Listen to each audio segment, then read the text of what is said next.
what's going on, guys? Buzz White Guys here again. I'm Horizon, and it's been a while. It's been a very long time. I haven't done a deck profile since, I think, 2 formats ago when I played Metal Foe Zoo.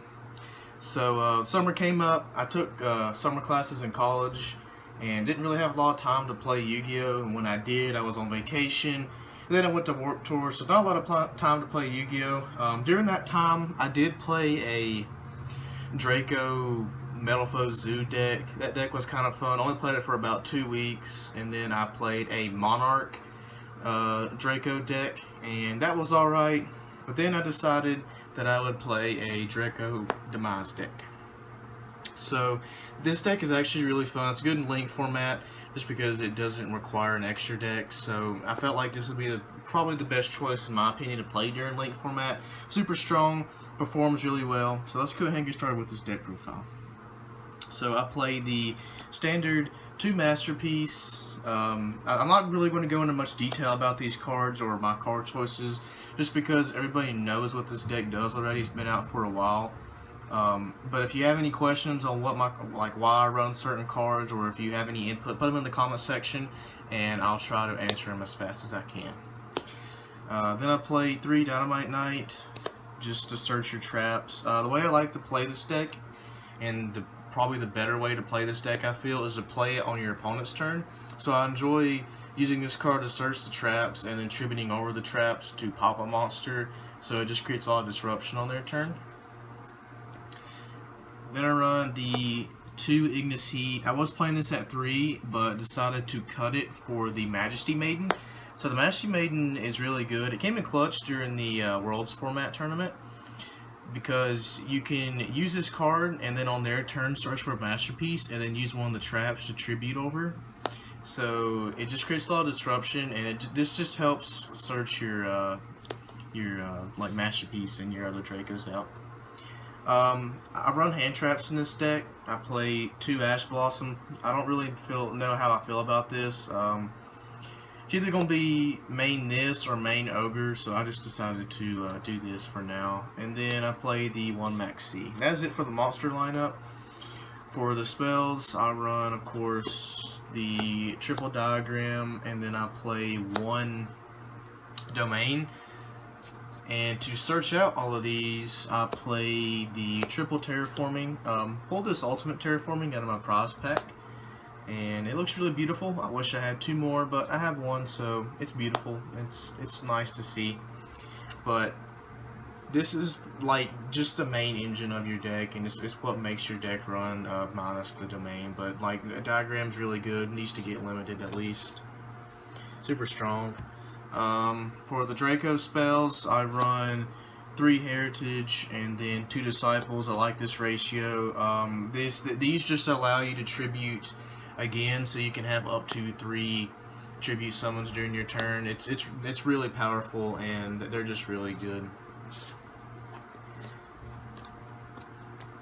Then I play the 1 Stormforth. It's Stormforth. It just creates disruption, tributing over their monster, your opponent's monster.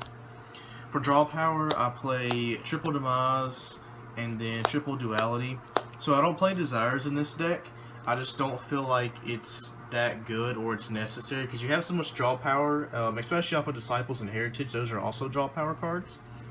So I like playing the 3rd Duality over playing Desires, just because I feel like with Desires you run like so little monsters in this deck, and since Masterpiece is like the main part of your deck, that if you banish one of your Masterpieces, you're just going to be at a disadvantage, because if they get over the 1, you're not going to have a follow-up one to use. And I mean, don't get me wrong, I like Desires. I think it's one of the best draw power cards in the existence of the game. I just feel like running these over Desires is just a better option. It's safer, but it's, you know, you can run it. I'm not saying you can't. It's just my opinion. That is actually it for the spells. For the traps, I play triple True King's Return and then triple True Draco Apocalypse. So these allow to tribute during your opponent's turn. And when they leave the field, they pop a monster, so it just creates a lot of disruption. And then I play One Waterfall. Not sure how I feel about this card. I usually side it out. It just helps search out Dracos on your opponent's turn. Then I play 2 Monarchs Erupt and then 1 Imperial Order. I was playing 3 Monarchs Erupt, but I decided to cut 1 and play Imperial Order. So these cards are really good cards to just stop your opponent's plays. They're all continuous, so you can tribute over them. And with Imperial Order, your deck has the advantage of being able to tribute over it. So playing Dracos, you're allowed to turn off this card pretty much. So you know, if you need to go into your spells, you can actually tribute over it and then go into your spells again. So playing this card in other decks, you don't really have that advantage, but playing it in this deck, you do. So I feel like it's really strong. And that is it for the main deck. Side deck, it's always up to personal preference, but this is what I run. Double Ogre, like I said before, not sure if I want to main this or Ash. I haven't really decided yet. 2 Sticky Strings because I don't own Gamma Seals. Double Lancia for Dinos and Zombie Swarm. That deck, you don't really... It's not a hard matchup to play against. It's just that when they get Omega out, it's really annoying and being able to recycle their Mizuki. So just playing this allows you to kind of shut off their turn and shut off their zombie engine in the deck. Board wipes, because they're board wipes. Back row, destruction. I don't have Cosmic Cyclone, so I play Twin Twisters. You don't really need it in the deck like as much, just because of your spells. Whenever you tribute over them, you can pop back row, so you don't really need this as much as you would in other decks. I play Double Enemy Controller, so I really like this card, being able to take their monster on their turn and tributing over it immediately with the traps. It's just like running another Stormforth. I really enjoy this card. And then I run the Double Anti-Spell because it's Anti-Spell and it's a continuous trap, so you can tribute over it if need be. So that is actually it for this deck profile. Like I said, it's been a while since I've done one. Hopefully we'll get back into the swing of things soon.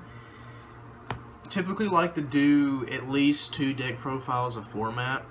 So next week, Apocalypse is actually playing something other than heroes. He's playing a Wind Witch Draco Spellbook Invoke deck. So look out for that. Should be sometime during the end of next week. We'll do a deck profile on that, but that deck is actually really fun. So hopefully you guys enjoyed this deck profile. If you have any comments on my card choices or what you would run, leave them in the comments and I'll try to answer them as quickly as possible. But hopefully you enjoyed the video. If you did, make sure you click like, and if you haven't already, click subscribe to stay up to date with all of our Yu-Gi-Oh content. I'm Horizon, and remember, believe in the heart of the cards.